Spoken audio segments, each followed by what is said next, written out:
Welcome back, Defenders. Jake here. Top story the last 2 days continues to be the arrival of ATACMS missiles. ATACMS hit battlefield Ukraine in a spectacular fashion. So if you've not seen the video yet, this is what it looks like for a Ukrainian HIMARS crew to launch an ATACMS missile.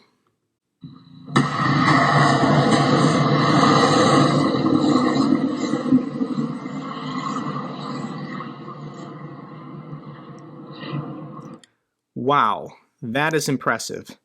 Could you imagine sitting inside that truck once this huge missile in the back goes off? And here's President Zelensky addressing his people, thanking the United States and President Biden for the delivery. Наші домовленості з президентом Байденом виконуються. Виконуються дуже влучно. Атакамси себе показали. Слава Україні! And it took a day, but we got the satellite images to confirm the damage at this Berdyansk airfield.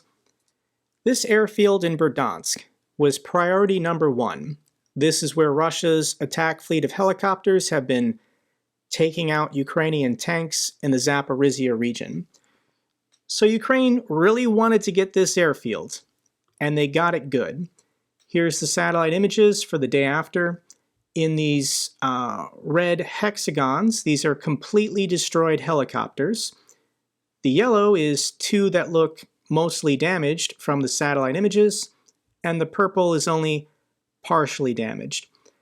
But this entire airfield was covered with cluster munitions, and if you have just a single hole in your helicopter, you no longer have a helicopter.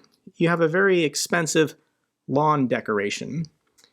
And it wasn't just the helicopters. At this airfield, there was lots of special equipment and trucks and vehicles to maintain and service all of these helicopters. They were all damaged as well in this strike. So according to the Institute for the Study of Warfare, ATACMS long-range missiles are threatening Russian rear ammunition depots. According to ISW analysts, they compare this development to the arrival of HIMARS to Ukraine in June of last year. This enabled Ukrainian forces to launch a significant interdiction campaign. This campaign supported the counteroffensives that led to the liberation of the Kharkiv region and Kherson. So Russia now has a serious problem. Do they have their ammunition depots within ATACMS range? Do they have their command posts within ATACMS range? At some point, they're just going to back all of their generals and most important facilities back into Russia proper, unable to support their occupation of the occupied territories. So this green band is the Gimler's range. This is what Ukraine has had for over a year now. This yellow is GLSDB plus ATACMS block M39. GLSDB is going to show up any day now, and it's going to be devastating. But this red is the 300-kilometer range of ATACMS block M39, A1, and M57. According to the New York Times, the United States initially delivered 20 ATACMS to Ukraine, and of course, there's already people online complaining. So here's some random guy and what he thinks on Twitter. The White House officially confirmed the provision of ATACMS to Ukraine. They have a range of only 165 kilometers, and they sent only 20 ATACMS. What kind of game is this? Ukraine needs many more of these missiles. So any criticism you hear online this week is the exact same thing that people were saying in June of last year. So this article is June 1st of 2022, U.S. to provide 4 HIMARS systems to Ukraine. It was just 4 in the beginning, and everyone was complaining, what the heck are we going to do with only 4 HIMARS launchers? I'm pretty confident between HIMARS and M270, Ukraine has close to 50 launchers. They need missiles. So the United States is countering this criticism, saying that they will continue supplying long-range ATACMS missiles to Ukraine on a permanent basis. So every month, maybe every week, Ukraine is going to get a couple more ATACMS. So what's happening here? And to the best of my knowledge, Lockheed Martin is going to begin production on the next generation of missiles for the HIMARS and M270. It's over here. It's called the Precision Strike Missile, nicknamed PrSM. Lockheed Martin is beginning production, I believe, in January. Perhaps they were able to accelerate this timeline. So the reason I believe the United States waited until October of this year to start sending ATACMS to Ukraine is because they were waiting for the next generation of missiles to begin production. I don't know how many of these new PrSM missiles that Lockheed Martin can make every month. Perhaps it's 20 or 30, I really don't know. So what I think the United States is going to start doing is providing a one-for-one. Whenever Lockheed Martin delivers a new PrSM, this new generation of missiles, this frees up a number of an ATACMS missile that was made 30 years ago that can now be sent to Ukraine. So how many more ATACMS missiles will be delivered to Ukraine? And that depends on how much longer this war goes on. If Lockheed Martin can deliver 20 or 30 new PrSM missiles a month, then the United States will continue sending 20 to 30 ATACMS missiles to Ukraine indefinitely, until all of our ATACMS missiles built in the 90s are gone. This would take years of production from Lockheed Martin, but Russia's planning on this war going till 2025 anyways. So this is a new permanent fixture, a new permanent tool in the arsenal of Ukraine. Ukraine is still getting GMLRS, the shorter range, every single month. Once again, this is dependent on the production rate from Lockheed Martin. The other criticism of the range, this Berdyansk airfield was hit with the M39 block. I mistakenly in my last video assumed it was M39A1. But yes, the M39 has a shorter range because it has more cluster munitions in it. You can see from this chart, 950 cluster bombs versus 300. So Ukraine used the right tool for the right job. The ATACMS Block 1 M39 has less fuel so that it can fit more bomblets versus the other one which has fewer bomblets but can go a greater distance. So no, I don't think Ukraine is being limited. I don't think they're only being given the shorter version of the ATACMS missile. They're going to get probably every variant, and they're going to use specific missiles for specific purposes. So what's Russia's reaction? Putin calls US ATACMS missiles to Ukraine a mistake. On Kremlin State TV for over a year, they said this was a red line. If the red line was crossed, World War III, nuclear war. And nope, the Russians are just going to continue taking horrendous losses. Here's President Putin. He's currently in Beijing for the Belt and Road Initiative, and he's forced to talk to Chinese reporters about the arrival of ATACMS. Зачем поставлять ATACMS? Пусть заберут назад ATACMS, все другое вооружение, садится за блины, приезжает к нам на чаепитие. Если проиграна война, ну о чем мы говорим-то? Зачем ATACMS? Задайте ему этот вопрос. Ну, смешно.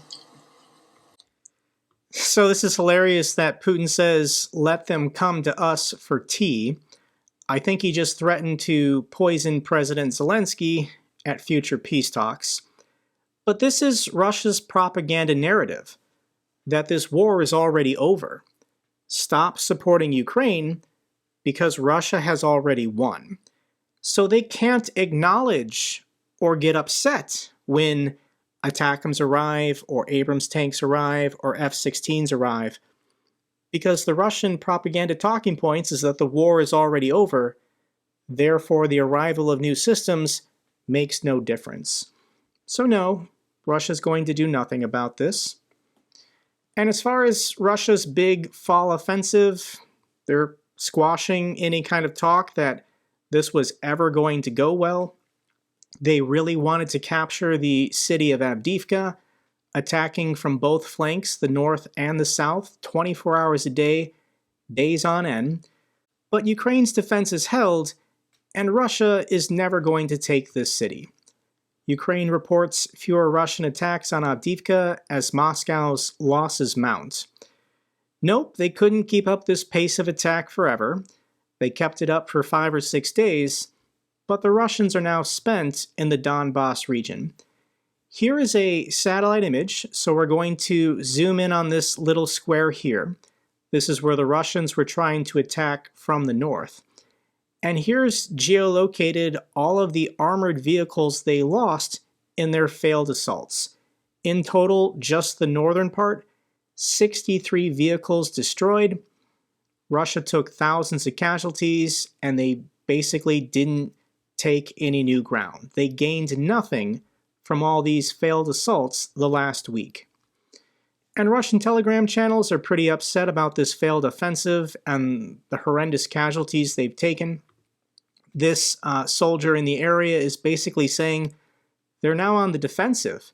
Ukraine has the tactical and weapons advantage in this area, and the Russians really don't know what to do. When we go farther north in the Luhansk region, Russia was kind of trying to apply pressure in order to distract Ukraine's forces from the Donbass region. They made a couple failed assaults towards Kupiansk, but Ukraine is now counterattacking, and they managed to take some territory during Russia's big offensive. So when we look at the map and we zoom out, I don't think the map is going to change very much for the rest of the year. Given that it's now fall and it's the rainy season, everything is going to get bogged down in the mud. Russia's not advancing, and the Zaporizhzhia salient is nice, but I also don't think Ukraine is going to make a major breakthrough to Tokmak before January. So let's give a couple months for the Russians to think about ATACMS and GLSDB. F-16s are arriving early next year. We're going to try again and see if we can soften Russia's defense positions.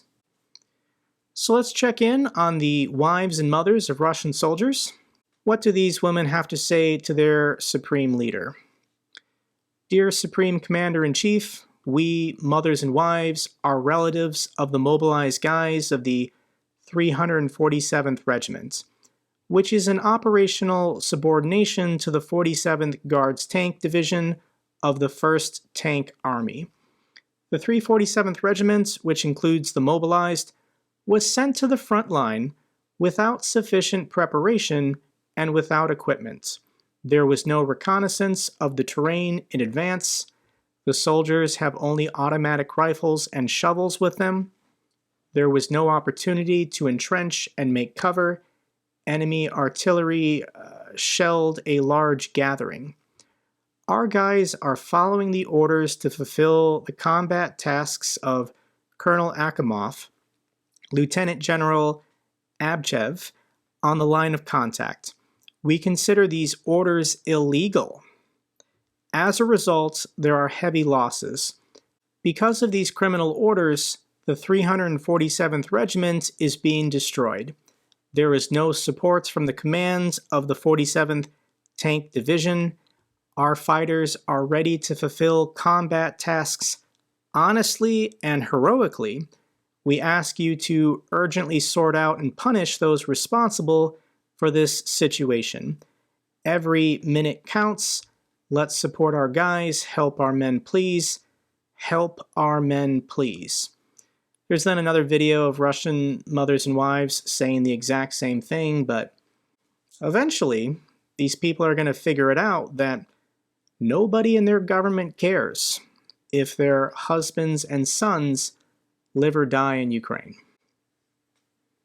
So Russia needs more bodies. Russia is now recruiting Serbian fighters. Faced by shortages of troops for the war in Ukraine, Russia is recruiting Serbian fighters with apparent aims to field a full battalion. So I think Putin has made up his mind that he doesn't want to do another round of mass mobilization. until after his presidential election next March. So that's almost 5 months away, and Russia has to hold on with the troops they have before they can mass mobilize another 500,000. So manning for the Russians on the front lines is going to get pretty thin the next couple months. Putin is determined to make it until next March, which is why the Russians want to freeze in the conflict. They want peace talks, negotiations, they want to stall, because Putin is desperate to make it until his election before mass mobilizing 500,000 or a million more Russian men. So Putin is currently on a world tour. Putin arrives in Beijing seeking diplomatic and economic support from his dear friend President Xi. I don't think the Chinese really care about the Russians at all, but given their proximity geographically and how economically tied the two countries are, President Xi is still putting in the effort, but yeah, China could be doing a lot more to help Russia, and they're choosing not to. So the Russians are all in on declaring North Korea their most important ally. Russia highly values North Korean support against Ukraine. Currently, Foreign Minister Lavrov is in North Korea trying to get more of those artillery shells. And this is incredible. Olga is in North Korea. She's currently at the one hotel that allows foreigners to stay there. And this is her reports from the empty lobby inside this hotel in North Korea for foreigners. Женя, здравствуйте. В самом деле, это первое в истории человечества прямое включение из КНДР. И я очень надеюсь, что оно не сорвется. Я сейчас действительно в Северной Корее, в самом сердце Пхеньяна. Здесь уже полночь, первый час. I know you guys sometimes miss her voice, but I'll actually read this for you. She states, "It's midnight here, which is why there are so few people behind me." There are few people behind you, Olga, because nobody goes to North Korea. North Korea doesn't let anyone in. However, as you may notice, contrary to endless rumors and speculation, North Korea has internet, there is no comrade major standing next to me, and no one controls our actions at all. There aren't many people just because everyone's already asleep. Midnight in a hotel lobby anywhere in the world is always empty, right? People are never enjoying themselves at midnight in a hotel lobby. It's completely dark outside and there are no people left. Once again, it's after 12 o'clock here.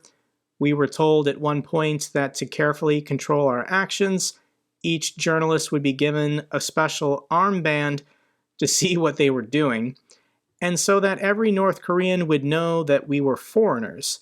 But no armbands were given.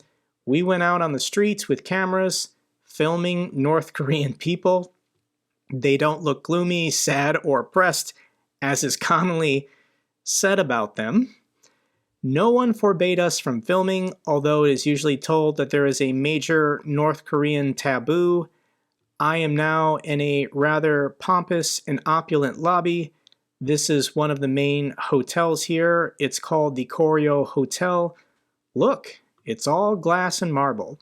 So the North Koreans are trying to show in every way that they are living, if we call things by their names, probably not richly, but they are trying to survive despite the colossal, nightmarish number of sanctions on them. So this picture of North Korea says it all, despite the propaganda that North Korea creates, and the propaganda now that Russia is trying to advance, somehow trying to encourage tourism of Russian citizens to Pyongyang. But this is what North Korea looks like at night from space. You have the Chinese side all lit up because they have electricity. You have the South Korean side all lit up because it's a first world democratic country. And then you have 23 million people living in darkness because The entire state of North Korea is basically a prison. If you want to read a revealing book about North Korea, I can recommend Escape from Camp 14 by Blaine Harden. North Korea has a 3-generation purge policy. So if you do anything to upset the Kim regime, everyone in your family 1 generation up and everyone in your family 1 generation down goes to the political concentration camps, currently holding hundreds of thousands of people, including children. If you do something to offend Kim Jong-un, your parents, your aunts and uncles, your kids, your nieces and nephews, your cousins, everyone goes to the concentration camps. So this is Russia's new great ally. Russia moves to revoke nuclear test ban treaty. As a former nuclear and missile operations officer in the United States Air Force, I feel compelled to comment on this. And concerning the history of the nuclear test ban treaty, in the early 90s, the United States, Russia, and the other major nuclear powers, we all agreed to stop testing live nuclear weapons. The last time the United States tested a nuclear weapon was in September of 1992. And if we look at the history, between the years of 1945 and 1992, the United States conducted over 1,000 nuclear tests. We detonated nukes in the atmosphere, underground, underwater, even in space. And we learned absolutely everything you could possibly learn from detonating a nuclear weapon. We have all the test results, we have all the instrument readings. Anybody who wants to look at them, you can look at them. There's no new knowledge to be gained from testing nuclear weapons. And the Russians know this. So the Russians are threatening to pull out of the nuclear test ban treaty to start testing nuclear weapons again, not because it would yield them any new information to improve their nuclear technology. Believe me, we got it all. They're doing this just to panic the world, to once again saber-rattle their nuclear arsenal, hoping this gives people second thoughts about challenging their imperial ambitions and their wars of aggression. This is pretty despicable, this is pretty low even for the Russians, but if they do start testing nuclear weapons again, I guarantee you it's not to learn any new information. It's just to threaten and intimidate the world. We're now going to briefly talk about the war in the Middle East. And I promise to only talk about this war in how it relates to both Russia and Ukraine, because in my opinion, both of these wars are now deeply connected.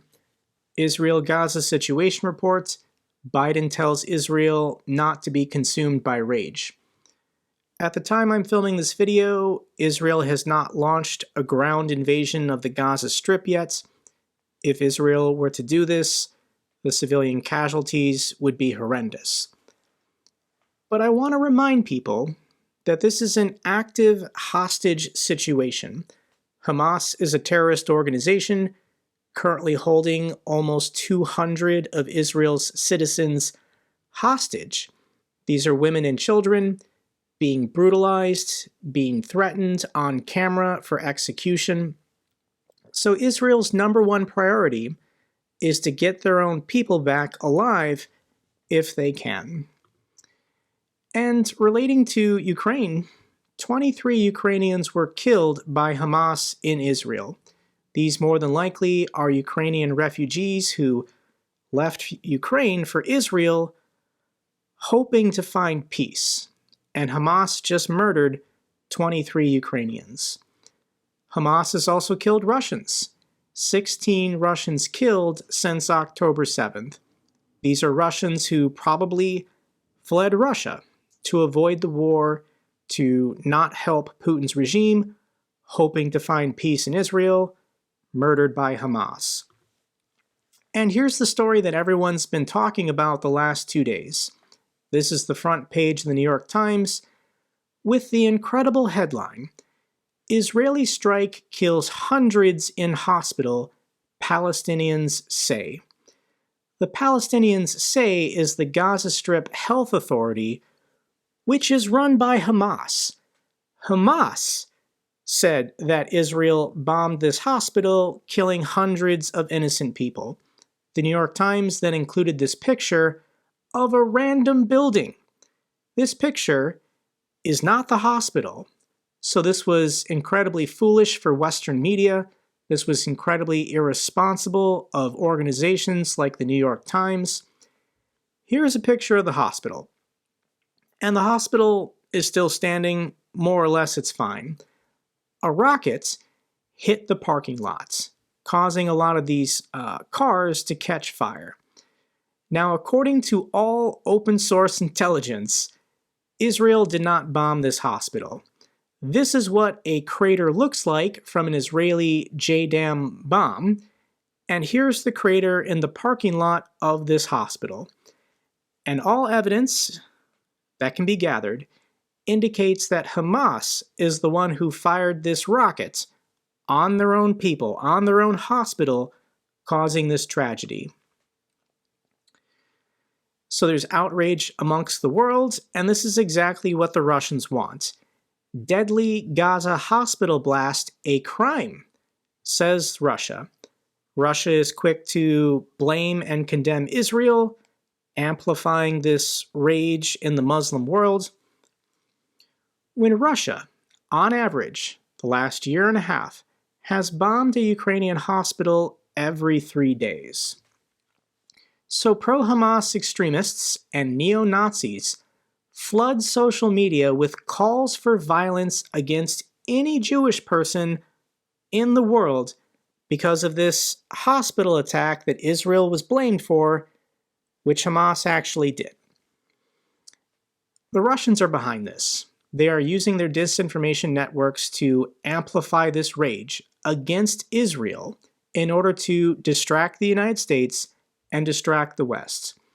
Currently in the world, there's 1.8 billion Muslim people. And yes, the goal of Russia is to cause indignation and outrage against Israel to distract the West. Former Hamas chief calls for protests, neighbors to join war against Israel. So if you didn't catch any of this, let me just give you the cliff notes. There are lots of pictures and videos online in Muslim countries of protesters and rioters trying to storm and destroy the embassies of Western countries. Turkish police, in this video, I'll link this all down below, using water cannons against rioters outside the Israeli consulate in Istanbul. They eventually did overrun the police, and they got inside to the consulate, causing devastation and destruction. Here are rioters in Jordan trying to attack the Israeli embassy, chanting Allah Akbar. Allah Akbar! Allah Akbar! Yeah. In Jordan, thousands of protesters are outside the U.S. Embassy trying to storm and destroy the U.S. Embassy. Here is Lebanon, once again, rioters outside the U.S. Embassy trying to get inside. Here is the U.S. Embassy in Iraq with a police force holding back protesters and rioters trying to get in. It's not just the United States and Israel. Here's the British Embassy in Iran. Once again, protesters and rioters outside the embassy trying to get in. Here is the Embassy of France in Iran. Protesters and rioters trying to get in. And this is the level of insanity. Here it is in Turkey. This is the U.S. military base. So this is a NATO military base in a NATO country. Turkey is part of NATO, and Muslim protesters and rioters are trying to get on this military base to destroy stuff and cause harm to U.S. military members. So yes, the Russians love this. The Russians are going to do everything to pour gasoline on the fire. They want this conflict. The Russians didn't create it, but they're happy to stoke people's rage and fear on both sides in order to distract the world from their crimes in Ukraine. That's the point I'm going to continue reiterating on this channel. Final video I have for you. Unfortunately, 2 days ago, the Russians bombed an apartment building in Zaporizhia, killing 4 people, and pulled from the rubble, saved from the rubble, was this cat.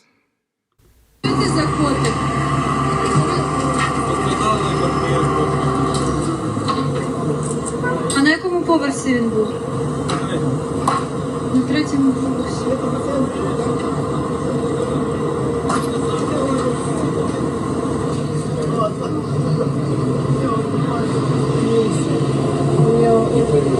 Такой стресс.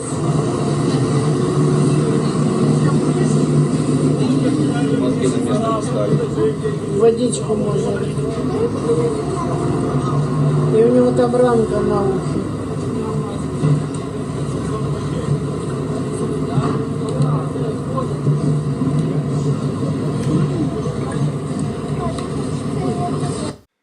In Ukraine, every life matters.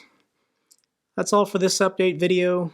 Glory to Ukraine, glory to the heroes. If you found this video informative, give me a thumbs up. Best way to support the channel. Comments and questions, let me know down below. I love hearing from you guys. Till the next video, keep defending the truth, keep defending democracy.